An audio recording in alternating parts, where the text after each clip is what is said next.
Oh, Whitey, welcome to Nycos Nightly News. I am Thidwick P. Thidwhistle, and I am gnome reporter here behind the front of the newly forming conflict between the Imperator's mighty forces and those rather uh, facile um, rebels to the west.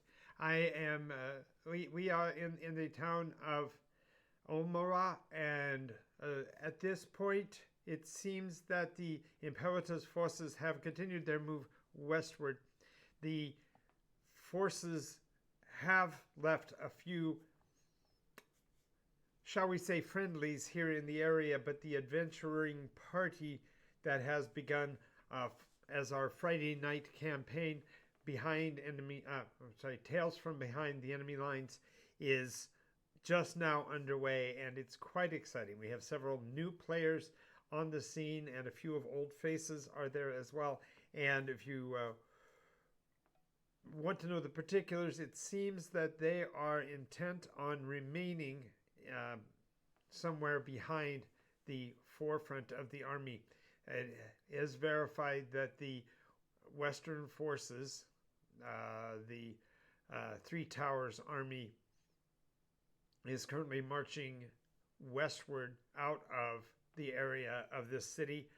Although it seems that there is a small force remaining in Bastion, attempting to undermine and convert that culture to the fray as well.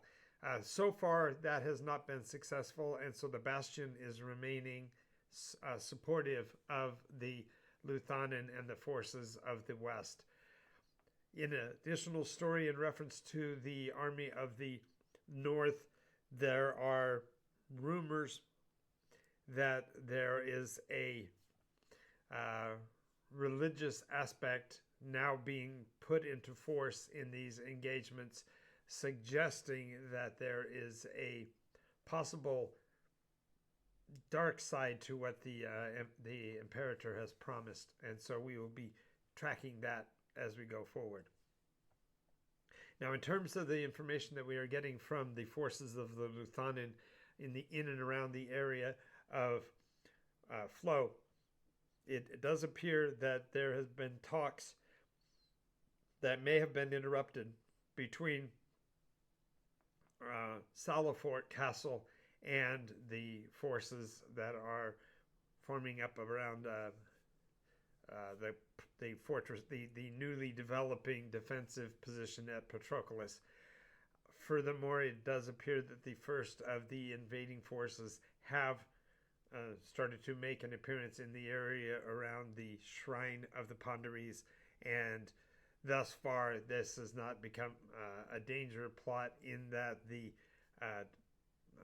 forces that were supportive of the Luthanen have held off the invading forces and have pushed them back. So there may be an incurring resurgence of that. The newly installed Tobruk's have not yet seen action, although they have been verified as completed, and there has been additional requests made from the weapons designers at the Heavy Metal Gear that will be responding to that information in the near future. It does appear that the Heavy Metal Gear's members have agreed, at least tentatively, to the construction, although we haven't got any further advancement on that topic to date. The Grick defense blockade continues, and there have been no changes in that country's consideration, and they have not allowed any forces to progress northward through their boundaries. And so, with the Great Khanate's defense holding, this may delay the ability of the forces of the Luthanen to fully unify. So be aware of that. There have been additional commitments from members of the injunction and the enjoined have moved towards full support, although there are several of the organizations that have not yet made any action to directly support this. And so there are some questions about either the loyalty of the enjoined or the support that might be necessary by the enjoined in and around flow. So we'll be continuing to bring you up to date on those configurations. Let me verify some news source. What was that? Just a moment.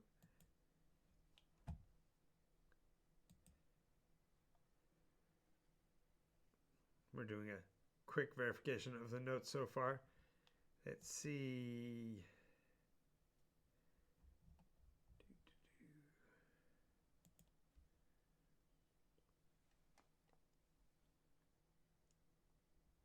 All right. Also, the first example of the Patroclus Symphony of War and Magic has been made available to the members of the injunction, and that will be posted, I believe, this week, so watch for that. The Grix dynasty is still continuing to be closed, as I said, and a Maruk leader. This is the big news flash that's actually coming from the Luthanen. As they went northward to secure the northern defenses, they came in contact with a Sea Hulk. This is a double trireme vessel, literally walking its way across the ground. The commander, Grimtooth Maruk, has actually his name is Marfus Brown, as the captain of the Windless, and his lieutenant, Grimtooth Maruk, have verified that the purposes and intents of the Maruk invasion of the northern flank has been to secure for themselves a homeland, and by unified agreement have actually made landfall on the flanks of the armies of the flow, and therefore the Maruks have committed themselves to pushing back. In their defense, they are feeling particularly the pressure to put soil back under their feet after almost 1,000 years of sailing. And so with the direct approval of the Luthanen, they have in essence appropriated a section of Corum. Now, we have no word back from the Corumite government concerning this, and the history between Corum and the Maruk is long and rather colorful, so we will bring you more information on that going forward. But at this point, it does appear that at least an additional 1,000 units from the Maruk fleet have joined the action being presented by the Luthanen. Let's see. Moving on in our discussion.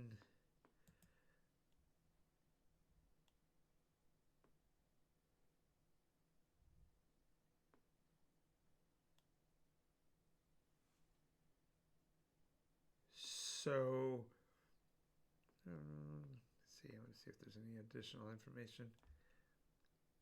Please forbear with me.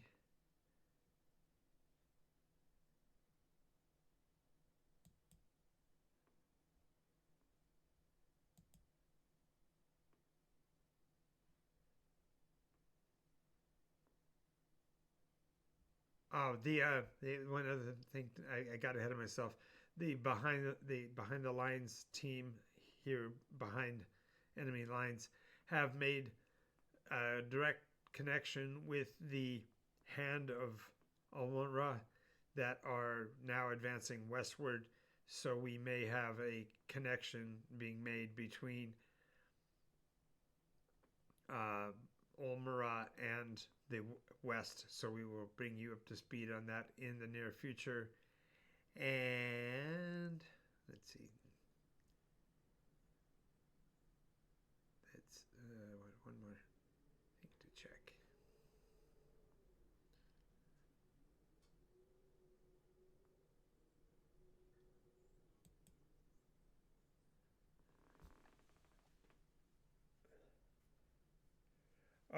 There's also been movement that should be reported in the near future of the Thren. It appears that the Thren are aware of the activities of the West and are waiting for formal engagement by the enjoined of the Dreamstriders crew in the near future that might be able to provide information on that. There is, however, a disturbing conflict that has come up, that a vessel fitting the description of the Dreamstrider, although not apparently that vessel specifically, has departed a small village by the name of Bambry, far to the east and south, who claim that the persona that may or may not be enjoined may have been complicit in a murder that is being investigated by the local authorities. More information will be made about this as soon as it's available. But this is concerning because if true, it may suggest that at least one of the factions of the enjoined may actually be the bad guys in this turn of events. So we will bring you more information as it becomes available. I want to thank you for being with us. We haven't had really, we have a lot of information to add, but it's best if you become a member of our community by joining us at patreon.com/Nykos. You'll gain access to our Discord and be invited to join our game campaigns with the games groups that are playing via Discord. We'd be glad to have you join us and become a part of the story there. For more information on the NycosRPG mechanism, check out NycosRPG.com. The master book has now become available via PDF, and the process for the Kickstarter is moving forward. We should have more information on that in the next couple of weeks or so. So we'll be looking at a possible spring launch of that Kickstarter. So for more information about that, also you can check out the lore of Nykos at NycosRPG.info. And otherwise, we are here Monday through Friday, 10 a.m. and 11 p.m. Pacific time. And hope to see you again soon in another episode.